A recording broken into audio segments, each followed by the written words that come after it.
নমস্কার বন্ধুরা, তো আমি আজকে চলে এসেছি আমার নিজের গল্প নিয়ে। আর আজকের গল্পটা হলো একটা গরুর গল্প। তার রিজনটা বন্ধুরা, আমি যখন স্কুলে পড়ি তখন মানে এমনি তো সবার কাছ থেকে একটু একটু শুনেছিলাম, কিন্তু স্কুলে শুনেছিলাম যে গরুদের সামনে নাকি লাল জামা কাপড় পরে যেতে নেই, নালে ওরা নাকি মারে। এইটা আমার জানা ছিল না। যখন স্কুলে পড়ি তখন জানতে পারি যে মানে গরুর কাছে কোনোদিন কিন্তু লাল জামা কাপড় পরলে কিন্তু মারে। এই জন্য একদিন কি এমন হয়েছে যে আমি একটা লাল ড্রেস বলতে গেলে পরেছিলাম, লাল ফ্রক, আর পরে আমি রাস্তায় যাচ্ছি, পাশ দিয়ে গরু না, সে ষাঁড়। আর এমন ষাঁড়, বড় কালো ষাঁড়, তার সিংহ দেখার মতো, মানে মোটা, বেশি বড় না কিন্তু খুব মোটা সিংহ। মানে আমি দেখে তো মানে ভয় পেয়ে গেছি, আমি যেতেই পারছি না। মানে আমি যে মানে ওই ওই যেই রাস্তা দিয়ে যাচ্ছি সেই রাস্তা দিয়ে আমিও যাব, মানে একদম ছোট রাস্তা। আর আমি কি যে বলবো, আমি ফেঁসে গেছি একদম। মানে আমি ওই সাইডেও যেতে পারছি না, পেছনেও যেতে পারছি না, ষাঁড়কে দেখে আমি পারছি না। তখন আমি সবাইকে, মানে ওইখানে বেশি লোকজন ছিল না, দু চারজন ছিল, তাকে আমি বলছি যে দেখো আমি কিন্তু লাল জামা পরেছি, কিন্তু আমি তখন খুব বেশি বড় না, মানে ছোটই।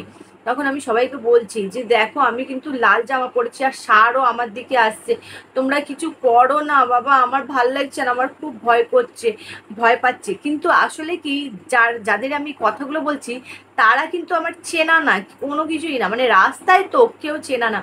কিন্তু এক দুজন ওর মধ্যে থেকে আমার খুব হাসছিল, এখন আমার মনে পড়ছে যে ওরা কেন হেসেছে জানি না।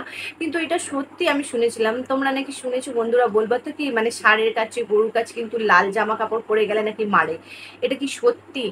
এখন আমি ভাবি যে ওটা সত্যি ছিল না মিথ্যে ছিল ভগবান জানে, কিন্তু এক দুজন তো হেসেছে, এক দুজন বললো আমাকে কিচ্ছু হবে না, ও মারবে না। আমি বলছি না না, আমার খুব ভয় পাচ্ছে, ও যদি মেরে দেয় আমাকে, এরকম বলছি। তা বলছে না না, মারবে না। মারিনি বন্ধুরা, মানে ও ঠিক মতন চলে গেছে, কিন্তু ভয়ের ব্যাপার, বাচ্চা একটা না, ভয়ের ব্যাপার থাকেই। তখন থেকে আমি জানি যে লাল জামা কাপড় পরলে নাকি মানে মারে। এমন কিছু হলো না। আর পরে যখন আমার মানে বলতে গেলে আমাদের নিজের বাড়িতেই, মানে বাপের বাড়িতে বলতে গেলে গরু ছিল। সে গরু ছিল যখন আমি জানি না, মানে মার কাছ থেকে শুনেছি যখন গরু ছিল, তখন আমার জন্মও নেই, যখন মার কাছে গরু ছিল তখন ঠাকুমা গরু রেখেছিল, আগাগোড়া গরু ছিল, মানে মা যখন বিয়ে করে এসেছি তার আগের থেকেই মানে বলতে গেলে গরু ছিল। তখন কি ব্যাপার ছিল, গরুটা ছিল যখন, গরুর দুধ দোয়ানো গুলো লোক আসতো, দুয়ে চলে যেত, আর বাকি সব কাজগুলো মানে বাড়ির লোক যারা ছিল, মানে বাবা বা ঠাকুমা, দাদু সবাই মিলে করতো। মানে তখন গরু রাখার রিজনটা শুধু এইটাই ছিল যে গরুর দুধ মানে ভালো খাওয়ার জন্য। তাই আমার মানে ঠাকুমা বলতে গেলে ভীষণ দুধ পছন্দ, এতই দুধ পছন্দ যে ওনার খাবার মধ্যে কিছু হোক না হোক কিন্তু দুধ দুই বেলা চাই। দুই বেলা, সকাল আর রাত্রিবেলা, দুই বেলা ওনার দুধ চাই। আর দুধ মানে এমন না যে এক গ্লাস দু গ্লাস, উনি সকালবেলাও 1 কেজি মতন বা 3 পোয়া মতন দুধ খেত, রাত্রিবেলাও। দুধ হজমও করতে পারতো, মা বলতো হ্যাঁ হজম করে নিত। এখনকার মানুষ এত দুধ খেলে কিন্তু হজম করতে পারবে না, ওর গ্যাস হয়ে যাবে বা অনেক রকম প্রবলেম হবে। কিন্তু আগেকার মানুষ এইসব ছিল না, গ্যাস বলে তো কোনো ব্যাপারই ছিল না, হজম করে নিত আর খেত। আর ওইগুলো নিজের একটা গরুর দুধ, একদম 1 নম্বর দুধ, তার মধ্যে জল মিশানো নেই, কিচ্ছু নেই। তাই আগাগোড়ার থেকে মানে গরু রেখেছিল এর জন্য যে দুধ বাইরের থেকে কিনে নিয়ে আসবো, সে জল মিশিয়ে দেবে, তার নিজের মানে বাড়িতে থাকলে নিজের দুধ কোনো ব্যাপার নেই, তাই রেখেছিল। আর আমার তখন জন্ম নেই, কিন্তু আমার মা বলে যে তখন নাকি দাদা দুধ দোয়ানো যখন হয়ে যেত, একদম যেই দুধ দোয়ানো হতো সঙ্গে সঙ্গে নাকি ওই দুধগুলো গরম থাকে, মা বলে। আমি জানি না, যখন দুধ দোয়ানো হয় তখন ওই দুধ মানে বালতিতে যখন দোয়ানো হতো দুধগুলো গরম, 1 গ্লাস দুধ ভরে একদম মা দিত দাদাকে খেতে, আর দাদা খেয়েও নিত, মানে ওই গরম দুধ। আর হালকা নাকি একটু নুন নুন লাগে খেতে, আমি খাইনি আজ পর্যন্ত ওই রকম দুধ, মানে দুধগুলো গরম করে খেয়েছি, কিন্তু ওই দোয়ানো দুধ একদম ওইভাবে ডাইরেক্ট খাওয়া আমি খাইনি। কিন্তু দাদা খেত। দাদা তখন না, এখন বলে যে ওই দুধগুলো কিন্তু এখনো খেয়ে যদি দেখিস, 1 নম্বর দুধ, যেটা মানে জল মেশানো না, শুধু সঙ্গে সঙ্গে ধুয়ে যদি দেয়, ওইটা হেভি টেস্ট হয়। জানি না বন্ধুরা, কিন্তু আমি মানে ওইটা কি জানি না, আমার ঘেন্না পড়ে ওইটা, মানে ওই দুধটা গরম করে নেওয়ার পর আমার আর ঘেন্না করছে না, কিন্তু ওই বালতির থেকে দুধ নিয়ে খাওয়ার একটা কিন্তু দাদার ভাল লাগতো। এখন মানে ভাল লাগে না, তখন বলতো বা ছোটবেলা আমার ভাল লাগতো তাই আমি খেতাম। মানে ওইটা দাদার চাই আর চাই বিকালবেলা, সকালবেলা দাদার মনেই থাকতো না, কেন সকালবেলা কটার সময় যে দুধ দোয়ানো হতো ওর কিছুই মনে নেই। মানে তখন হয়তো মা সকালবেলা গরম করে দিত, কিন্তু বিকালবেলাটা ও একদম গিয়ে দাঁড়িয়ে থাকতো, দুধ দোয়ানোর পর ওকে এক গ্লাস দেওয়া যেত খাওয়ার জন্য, ও খেত। কিন্তু আমার তখন তো আমার জন্মই নেই, মানে এই যখনের কথা। আর আমার জন্ম যখন হয়েছে তখন গরু ছিল, কিন্তু আমার মনে নেই। মা বলছি হ্যাঁ ছিল, তুই খুব ছোট ছিলিস।